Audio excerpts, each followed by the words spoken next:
Assalamualaikum warahmatullahi wabarakatuh. Terima kasih atas kunjungannya di channel ini.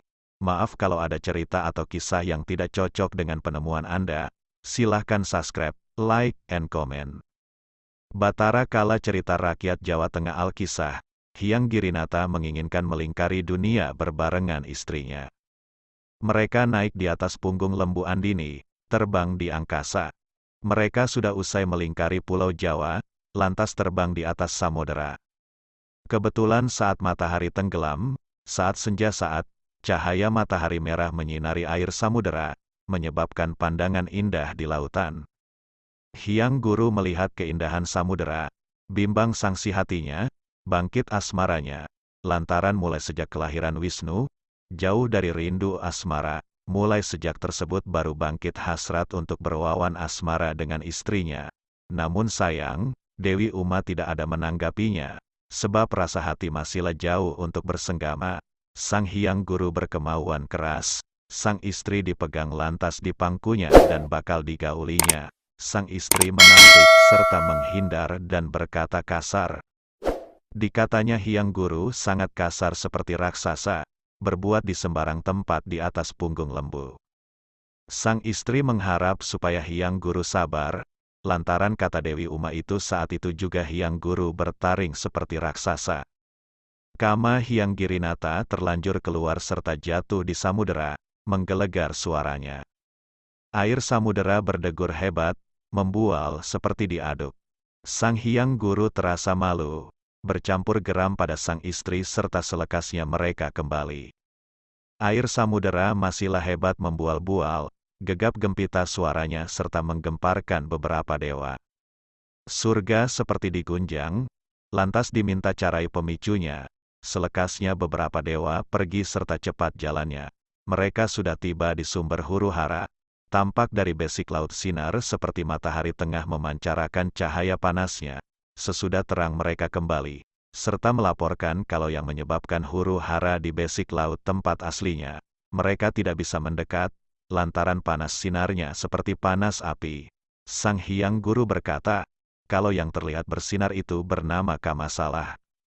Beberapa dewa diminta kembali, siap dengan peralatan perang.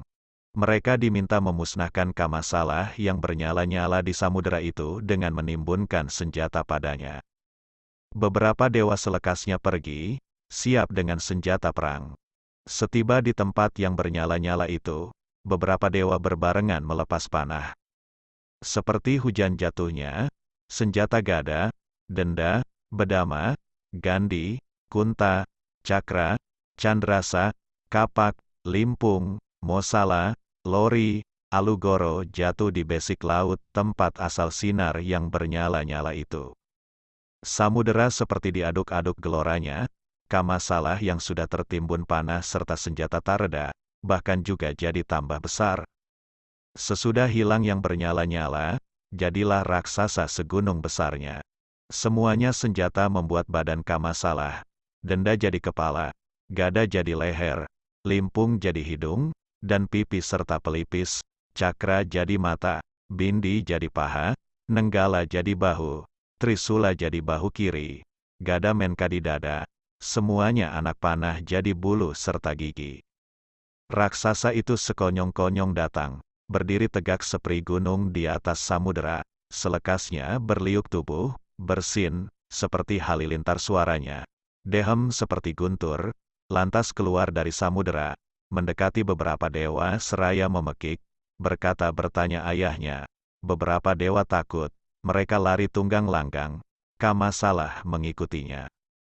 Beberapa dewa sudah tiba di hadapan Sang Jagatnata, berkata gagap kalau Kamasalah tak dapat dimusnahkan dengan senjata, bahkan juga jadi raksasa segunung besarnya, berwajah menakutkan keluar dari dalam samudera, berseru ajukan pertanyaan ayahnya, seraya mengerang seperti halilintar. Oleh karenanya beberapa dewa tercerai-berai mereka takut, belum usai dewa berkata, mendadak Kamasalah datang, beberapa dewa sembunyi di belakang. Kamasalah memandangnya. Hyang Guru tetaplah duduk, tak bergerak dari tempat. Kamasalah mendekat, tiba di depan Hyang Guru, lantas duduk tegak ajukan pertanyaan dengan nada menggelegar. Hyang Guru ditanya namanya. Hyang Guru menjawab kalau ia Raja Dunia pelindung semuanya yang hidup, bernama Sang Hyang Jagatnata. Kamasala berkata, apabila Sang Hyang Jagatnata pelindung dunia harus tahu yang menganakkan dia serta tahu rumahnya. Sang Hyang Jagatnata mengakui tahu semua pertanyaan Kamasala serta mampu tunjukkan rumah ayahnya, dengan prasyarat Kamasala ingin menghormat, merunduk mencium kakinya. Kamasala mampu, namun apabila Sang Hyang Jagatnata membohonginya bakal dimakannya. Sang Hyang Jagatnata mampu, Kamasala diminta menghormatnya. Kamasala menghormat, Sang Hyang Jagatnata mencabut rambut pelipis kanan-kiri. Kamasala meronta serta menengadah. Cepat-cepat Sang Hyang Jagatnata memegang kedua taring serta dipotong ujungnya, lantas ditekan lidahnya hingga semuanya dapat keluar mulutnya. Kamasala dilempar jatuh tertunduk tanpa ada daya. Pucuk taring berbarengan dapat diciptanya. Ujung taring kanan jadi kunta, tengah ujung taring kiri jadi pasupati serta rambut jadi tali busar panah.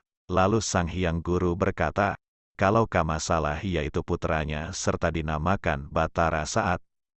Batara Kala lantas diminta berada tinggal di Nusa Kambangan, dan merajai makhluk jahat serta jin yang tinggal di Pulau Jawa. Kamasala terima kasih atas cinta kasih Sang Hyang Guru. Bakal menurut semua perintah lalu minta catu yang bisa jadi makannya. Sang Hyang Guru berikan catu 60 type manusia. Lantas dijelaskan perinciannya, 60 type manusia terbagi dalam anak serta orang Sukerta. Batara saat mendengar type manusia yang dimaksud oleh Sang Hyang Guru dengan suka hatinya, lantas mohon diri dan diperbolehkannya. Batara saat menghormat, lantas pergi ke Nusa Kambangan. Batara saat berada di Nusa Kambangan, makhluk jahat serta jin mengakui Batara saat sebagai rajanya. Sepeninggalan Batara Saat, Sang Hyang Guru kembali pada surga. Kemarahan pada Dewi Uma bangkit kembali. Sebab ia bertaring dari akibat kalimat istrinya, Dewi Uma menyonsong kehadiran suaminya, selekasnya menghormat di hadapan Sang Hyang Pramesti. Saat itu juga dipegang rambutnya, ditarik hingga terurai sanggulnya. Dewi Uma berteriak keras, berumbai-umbai rambutnya. Dewi Uma dipegang kedua kakinya, dibaliknya kepala di bawah, dengan geram Sang Hyang Guru berkata, cantik rupawan Dewi Uma namun rambut berumbai-umbai seperti raksasi. Jerit nada sebagai pekik raksasa juga. Saat itu juga Dewi Uma beralih berwujud raksasi. Dewi Uma dilepaskan, jadi Dewi Uma juga berteriak sedih. Datang menghormat Sang Hyang Guru seraya minta maaf serta bertobat. Sang Hyang Guru terharu serta menyimpan belas kasihan. Sang Hyang Guru berkata lembut, kalau sudah jadi takdir. Jasmani Dewi Uma berwujud raksasi, namun sukma tetaplah sukma Dewi Uma. Dewi Uma yang berwujud raksasi bakal jadi istri Batar Saat. Lalu Sang Hyang Guru memasukkan sukma ke badan Dewi Laksmi istri uwaknya yang bernama Resi Catur Kanaka, anak jin lama Raja Jin yang berwujud raksasi. Dewi Laksmi kanti rupawan, secantik Dewi Uma yang sudah berwujud raksasi. Lantas dinamakan Batari Durga serta diberikan pada Batara Saat. Batara Kala serta Batari Durga hidup berbarengan di Nusa Kambangan. Sang Hyang Girinata sudah 15 tahun tinggal di Pulau Dwipa, lalu kembali pada tanah Hindi berbarengan beberapa dewa. Setiba di Bukit Tengguru mereka membangun kahyangan lalu bangun kahyangan di Tanah Selong. Resi Catur Kanaka yang istrinya sudah diambil Sang Hyang Guru menyerah pada nasibnya. Wallahualam bisawab. Terima kasih telah mampir di channel ini. Mohon maaf bila ada penyebutan huruf atau kata yang tidak cocok. Wassalamualaikum warahmatullahi wabarakatuh.